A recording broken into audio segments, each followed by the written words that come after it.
How to connect Instagram to Facebook. Hello guys, this is Atticus and welcome back to another video. In today's video, I'm going to teach you how you can connect Instagram to Facebook. So before we begin, if you guys are new to our channel, head down below and hit the subscribe button so you don't miss out on our future videos.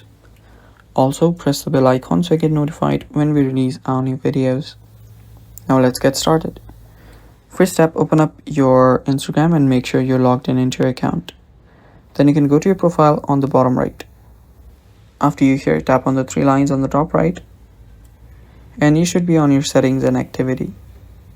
After you here, go to account center,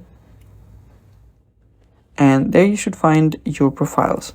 Tap on profiles. After you tap on profiles, there you'll find an option that says add accounts. So you can tap on add accounts, and right here you should find an option that says add Facebook account. Simply tap on that and follow the prompt. After you follow the prompt, you'll have connected your Facebook to your Instagram or your Instagram to your Facebook. And it's that simple, and that's basically it for today's video as well. Thanks for watching. Stay tuned for more upcoming tutorial videos, and bye-bye.